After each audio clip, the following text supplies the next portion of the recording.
எவ்விதமான அடக்குமுறைகளாக இருந்தாலும் அதை துணை தெரிவோம் மக்களுக்காக என்று இன்று திருப்பூர் மாநகராட்சியை ஸ்தம்பிக்க வைத்துள்ள பெருமதிப்பும் மரியாதை மிக்க மாமன்ற உறுப்பினர்கள் அனைவருக்கும் நான் சார்ந்த மக்கள் ஜனநாயக முன்னேற்ற கழகம் சார்பில் வாழ்த்துக்களை தெரிவித்துக் கொள்கிறோம். இந்த மாபெரும் உண்ணாவிரத போராட்டத்திற்கு தலைமையேற்று நடத்தி கொண்டிருக்கும் முன்னாள் துணை சபாநாயகர் திருப்பூர் மாநகர் மாவட்ட கழக செயலாளர் ஐயா ஜெயராமன் அவர்களுக்கும் எங்களுடைய வாழ்த்துக்களை தெரிவித்துக் கொள்கிறேன். இந்த மாநகராட்சியினுடைய எதிர்கட்சி தலைவர் அண்ணன் திரு அன்பகன் திருப்பதி அவர்களே, மாநகராட்சி எதிர்கட்சி கொறடா அண்ணன் திரு கண்ணப்பன் அவர்களே, வடக்கு சட்டமன்ற உறுப்பினர் அண்ணன் மாண்புமிகு விஜயகுமார் அவர்களே, தெற்கு முன்னாள் சட்டமன்ற உறுப்பினர் அண்ணன் திரு குணசேகரன் அவர்களே, பல்லடம் சட்டமன்ற உறுப்பினர் அண்ணன் எம்.எஸ். ஆனந்தன் அவர்களே மற்றும் மாண்புமிகு அண்ணன்களே, முன்னாள் அமைச்சர்களே, உங்கள் அனைவருக்கும் எனது வாழ்த்துக்களையும் வணக்கங்களையும் தெரிவித்துக் கொள்கிறேன். திருப்பூர் மாநகராட்சியில் வரி உயர்வு என்று எந்த ஒரு கருத்தில் இந்த மேயர் அதனை அரங்கேற்றினார் என்பது மிகவும் வியப்பாக உள்ளது. காரணம், இந்த மாநிலத்தின் மேயர் அவர்கள் பொறுப்பேற்ற போது அவர் மாற்று கட்சியாக இருந்தாலும் ஒரு படித்தவர், ஒரு பண்பாளர், ஒரு உலகளாவிய அரசியலை படித்தவர் என்று நாம் நினைத்தோம். திமுகவினுடைய 2021 தேர்தல் கொள்கையில் திருப்பூரினுடைய நூல் விலைகளை கட்டுப்படுத்துவோம், தொழில் வளத்தை காப்போம் என்று சொன்னார்கள். ஆனால் இன்று நூல் விலை எப்படி உள்ளது, தொழில் வளம் எப்படி உள்ளது என்று இந்த நேரத்தில் நாம் சிந்திக்க கடமைப்பட்டுள்ளோம்.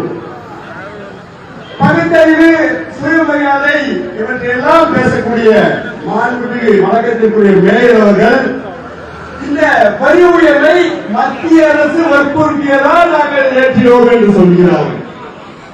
மத்திய அரசு இது மட்டும்தான் வற்புறுத்தியதா? நீட் தேர்வை வற்புறுத்தியது, புதிய கல்விக் கொள்கையை வற்புறுத்தியது, ஹிந்தி திணிப்பை வற்புறுத்தியது. இவற்றையெல்லாம் நாம் மக்கள் நலனுக்காக எதிர்க்கிறோம் என்று சொன்ன நீங்கள் வருவாயிற்காக மட்டும் இந்த மத்திய அரசு வற்புறுத்தியதை நாங்கள் ஏற்கிறோம் என்று சொன்னால் இது எவ்வளவு பெரிய ஒரு அயோக்கியத்தனம் என்பதை நாம் முதலில் புரிந்து கொள்ள வேண்டும். ஒரு காலத்தில் இந்த திருப்பூர் எப்படிப்பட்ட ஊராக இருந்தது? ஒரு ஆர்ப்பாட்டம் போராட்டத்திற்கு கூட மக்கள் வர முடியாத ஒரு சூழ்நிலை. நைட் வேலை என்று சொல்வார்கள், மிட்நைட் வேலை என்று சொல்வார்கள். இன்று மிட்நைட் என்ற ஒரு வார்த்தை திருப்பூருடைய அகராதியிலிருந்து எடுக்கப்பட்டு விட்டது. இன்று உழைக்கும் மக்களுக்கு உழைப்புகள் இல்லாமல் வீடுகளை காலி செய்து வெவ்வேறு மாநிலங்களுக்கே செல்லக்கூடிய ஒரு சூழ்நிலை. ஒரு காலத்தில் இந்த திருப்பூருக்கு வரும் தொழிலாளர்கள் இரவு பகலாக உழைத்து முன்னேறி அவர்கள் என்ன செய்வார்கள்? அடுத்தடுத்து அவர்களுடைய வாழ்க்கையில் பரிணாம வளர்ச்சி அடைவார்கள். எப்படி அடைவார்கள்?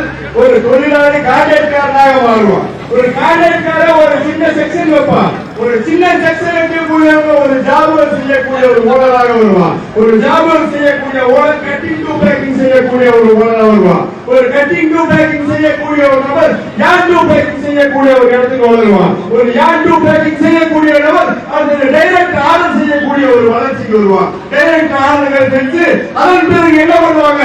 அவர்கள் எல்லாம் வந்து சொந்த கட்டடங்களை வாங்கி அதை வாடகைக்கு விட்டு அதிலும் அவர்களுடைய வணிகத்தை பெருக்கக்கூடிய ஒரு சூழ்நிலைக்கு வருவாங்க. ஆனால் இதற்கு என்ன நடத்தி கொண்டிருக்கிறது? இந்த வரி உயர்வை உயர்த்தி கொண்டிருக்கின்ற வணக்கத்திற்குரிய மேயர் அவர்களே, சிந்தித்து பாருங்கள். திருப்பூரில் எத்தனை கட்டிடங்கள் விற்பனைக்கு உள்ளது, எத்தனை வீடுகள் விற்பனைக்கு உள்ளது. ஒவ்வொரு தெருவாக நீங்கள் ஆய்வு நடத்தி பாருங்கள். இன்று அதே தலைகீழாக மாறிவிட்டது.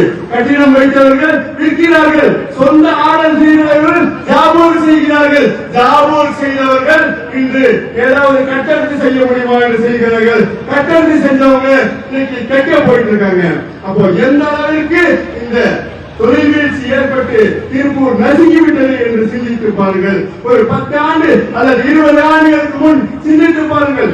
எந்த அளவுக்கு இரவு பகல் பயமின்றி நடக்கக்கூடிய ஒரு சூழ்நிலையில் இந்த திருப்பூர் இருந்தது. அதே போன்று வார வாரம் ஊதியம் வாங்கக்கூடிய பெண்கள் சகோதரிகள் அல்லது சகோதரர்கள் என்ன செய்வார்கள்? தினமும் ஒவ்வொரு தெருக்களிலும் பாத்திரங்கள் வரும், துணிமணிகள் வரும், அதே போன்று தின்பண்டங்கள் வரும், இன்னும் பல ஐஸ்கிரீம் போன்ற பல விற்பனை செய்யக்கூடிய சகோதரர்கள் வருவார்கள். ஆனால் இன்னைக்கு என்ன நடக்கிறது? ஒரு கணம் சிந்தித்திருப்பார்கள் மக்களே. தினமும் காலை கதவை திறந்தால் எல்என்டி கார வசூலுக்கு வரான், ஈகுடாஸ் கார வசூலுக்கு வரான், ஐடிஎஃப்சி கார வசூலுக்கு வரான். வாரம் உழைக்கக்கூடிய அந்த பணத்தை தவணை செலுத்தக்கூடிய ஒரு சூழ்நிலைக்கு ஒரு அவலத்திற்கு இன்று மக்கள் தள்ளிவிட்டார்கள். ஒரு காலத்தில் சம்பாதிக்கக்கூடிய பொருட்களை வைத்து சீட்டு போட்டு அல்லது அடுக்கடுத்து சேமித்து வைத்து மக்கள் உயர்ந்த காலங்கள் மாறி இன்றைக்கு என்ன நடந்து கொண்டிருக்கிறது? தினமும் தவணை கட்ட பயந்து, அதுவும் குறிப்பாக பெண்களை குறிவைத்து, இன்னும் சொல்ல வேண்டும் என்றால் திமுகவினுடைய பினாமி கம்பெனிகள் எல்லாம் பைனான்ஸ் செய்வதாக கூறப்படுகிறது. அவர்கள் என்ன செய்து விட்டார்கள்? திட்டமிட்டு உழைக்கும் மக்களுக்கு 10 குழு, 15 குழு, 20 குழு என்று கந்து வட்டி கும்பல்கள் எல்லாம் குழுக்களாக ஆரம்பித்து மகளிருக்கு கடனை கொடுத்து இன்று வாரம் வாரம் உழைக்கக்கூடிய பணத்தை குழுவிற்கு தவணை செலுத்தக்கூடிய ஒரு சூழ்நிலைக்கு மக்கள் வந்துவிட்டார்கள். இங்குள்ள மகளிர் அத்தனை பேரையும் இங்குள்ள உறுப்பினர்கள், மாமன்ற உறுப்பினர்கள் யாராவது கேட்டுப்பார்கள். ஒருவருக்கு குறைந்தது 10 கடன் இருக்கும். 10 குழுவில் கடன் பெற்றுதான் இங்கு வந்திருப்பாங்க. அவர்கள் அத்தனை பேரும் ஒரு காலத்தில் இரவு பகலாமல் உழைத்தவர்கள். ஆனால் இன்று தொழில் உள்ளதா? நிச்சயம் முடங்கிவிட்டது. 2016 ஏற்றுமதி எவ்வளவு என்று கூறுகிறார்கள்? 24,000 கோடி என்று கூறுகிறார்கள். ஆனால் இன்று அன்றைய நூல் விலை 150 ரூபாய் உள்ள போது 24,000 கோடி. ஆனால் இன்றைக்கு 350 ரூபாய் உள்ள போது 40,000 கோடி. சிந்தித்து பாருங்கள் மக்களே, எந்த அளவிற்கு இந்த தொழில்கள் நசுங்கிவிட்டது என்று பாருங்கள். அதே போன்று இளைஞர்களுக்கு வேலை வாய்ப்பு, இளைஞர்களுக்கு வேலை வாய்ப்பு என்றார்கள். எங்கே இளைஞர்கள் வேலை வாய்ப்பு? தினமும் நிச்சயமாக அவருடைய பாதிப்பை நாம் ஏற்க வேண்டும். 4,500 ரூபாய் அந்த மனிதன் குழுவுக்கு கடன் கட்டக்கூடிய சூழ்நிலைக்கு பாதித்துள்ளார் என்றால் இந்த வரியை உயர்த்த இந்த வழக்கத்திற்குரிய மேயருக்கு என்ன தகுதி இருக்கு என்பதை நாம் சிந்தித்து பார்க்க வேண்டும். இளைஞர்கள் எல்லாம் இன்னைக்கு ஒரு காலத்திலே படித்த இளைஞர்கள் பின்னலாளர் நிறுவனங்கள் அல்லது வரி நிறுவனங்களில் பயிற்சிக்காக செல்வார்கள். அவர்கள் அடுத்தடுத்து தொழில்களை கற்றுக்கொண்டு வணிகர்களாக மாறுவார்கள். ஆனால் இன்னைக்கு படித்த இளைஞர்கள் எல்லாம் எங்கே இருக்கிறார்கள்?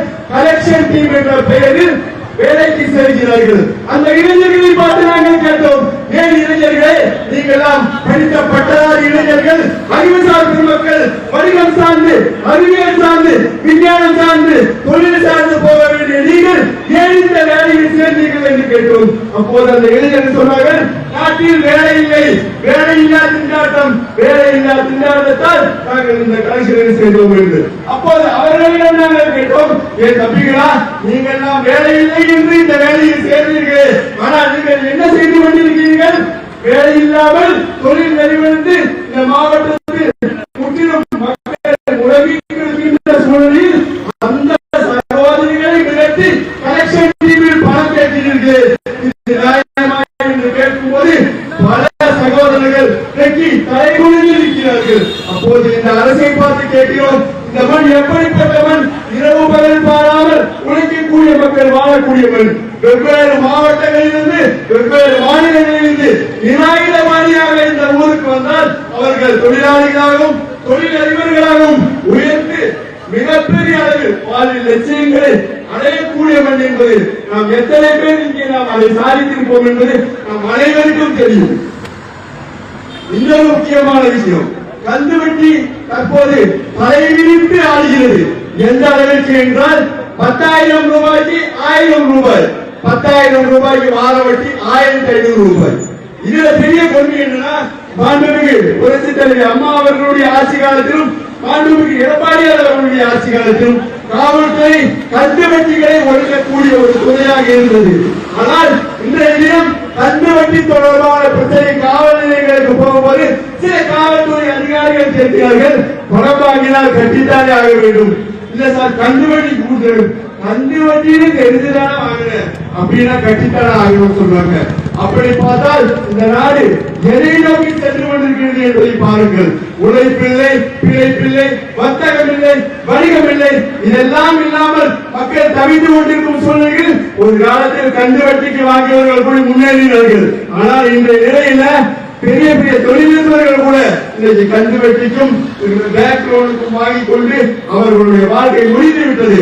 ஒரு மாத காலம் தவணை செலுத்தவில்லை என்றால் ஒரு மாத காலம் அத்தனை தங்களுடைய டாக்குமெண்டை கொடுத்து வீட்டு கடனிலிருந்து வாகன கடன் வரை பெற்ற மக்கள் ஒரு மாத காலம் தவணை செலுத்தவில்லை என்றால் இன்றைக்கு சட்டவிரோதமாக ரவுடிகள் மக்களை மிரட்டி அந்த வாகனத்தையும் அந்த வீட்டையும் அபகரிக்கிறார்கள் என்றால் இந்த நாட்டை ஆட்சி செய்வது சரியா தவறா என்பதை நாம் மக்களின் பார்வைக்கே விட்டு விடுவோம். அதே போன்று அரசினுடைய கடன்கள் எண்ணற்ற அளவில் உள்ளன. ஏகப்பட்ட மகளிருக்கு சுய உதவி குழுக்கள் உள்ளன. அவற்றையெல்லாம் இந்த அரசு விளம்பரப்படுத்தாமல், அவற்றையெல்லாம் இந்த அரசு விரிவாக மக்களுக்கு எடுத்துக் கூறாமல் என்ன செய்கிறார்கள்? வரியை மட்டுமே உயர்த்த வேண்டும், அவர்களுடைய வணிகத்தை மட்டுமே பெருக்க வேண்டும் என்று செய்து வருகிறார்கள். இது எவ்வளவு பெரிய ஒரு மக்கள் அராஜக போக்கு என்பதை நாம் இன்று இவ்வளவு ஆயிரக்கணக்கான மக்கள் திரண்டு நாம் உணர்த்திக் கொண்டிருக்கின்றோம். இன்னொன்று, கடனால் பாதிக்கப்பட்டு தற்கொலை செய்து கொள்ளும் மக்களுக்கு ஒரு நிவாரணமும் இல்லை. ஆனால் கள்ளச்சாராயம் கொடுத்து சாகின்ற மக்களுக்கு 10 லட்சம் ரூபாய் நிவாரணம் கொடுக்கிறார்கள். இதெல்லாம் எந்த அளவிற்கு ஒரு அராஜகமான போக்கு என்பதை இந்த நாடு உணர்ந்து கொண்டிருக்கின்றது. மக்கள் ஏற்கனவே நமக்கு முன்னே பேசிய சொன்னது போன்று எதற்காக இந்த அரசுக்கு ஓட்டு போட்டோம் என்று சிந்தித்துக் கொண்டிருக்கும் காலம் வந்துவிட்டது. நாம் எல்லாம் ஒன்றை செய்ய வேண்டும். இன்றைய தேதியிலிருந்து இங்குள்ள அனைவரும் நாம் ஒரு கருத்தை எடுத்து பயணிக்க வேண்டும். ஓங்கி அடிப்போம், ஒற்றை விரலால் ஓங்கி அடிப்போம், நெட்டை இடிக்க வாக்களிப்போம் என்பதை இன்று முதலே தொடங்க வேண்டும். நாம் இன்னும் காலங்கள் இருக்கு என்று வைப்படக்கூடாது. மக்களை திரட்டி மக்களுக்கான ஆயிரக்கணக்கான பிரச்சனைகளை நாம் எடுத்து பயணிக்க வேண்டும். அதே போன்று இங்குள்ள ஒவ்வொரு மாமன்ற உறுப்பினர்களையும் நான் கேட்டுக்கொள்கிறேன். உங்கள் வார்டில் பல சகோதரிகள் இந்த மைக்ரோ பினான்ஸ் குழு என்ற பிரச்சனைகளால் கடன் கட்ட முடியாமல் கூடி குறுகியிருக்கிறார்கள். அவர்களிடம் 10 குழு 20 குழு என்று திரிந்து விட்டார்கள். இனிமேல் அவர்கள் கடன் வாங்குவதற்கு அவர்களால் கட்ட முடியாமல் தவிக்கிறார்கள். கட்ட முடியவில்லை என்றால் சட்டப்பூர்வமாக நம்பிக்கையும் யாருக்கும் எந்த கருத்தும் இல்லை. ஆனால் இன்றைய சூழ்நிலைகளில் சட்டவிரோதமாக ஒவ்வொரு தெருக்களிலும் மக்களை மிரட்டுகிறார்கள். இதையெல்லாம் மாவட்ட உறுப்பினர்கள் தயவு செய்து இதை அடக்க வேண்டும். சட்டப்பூர்வம் மட்டுமே உங்கள் தெருக்களுக்குள் ஒருத்தர் வசூல் செய்ய முடியும் என்ற சூழ்நிலையை உருவாக்க வேண்டும். நேரத்தின் அருமை கருதி இவற்றையெல்லாம் உணவுகளிலிருந்து மக்களை காப்பாற்றி செழிப்போடு வாழ வைக்க 2026 அனைத்து இந்திய அண்ணா திராவிட முன்னேற்ற கழகத்தின் பொதுச் செயலாளர் மாண்புமிகு புரட்சித் தலைவர் பலம் வாய்ந்த எதிர்க்கட்சி தலைவர் அவர்களை முதல்வராக்குவோம் என்ற சூழ்நிலையோடு விடைபெறுகிறேன். நன்றி, வணக்கம். அடுத்தபடியாக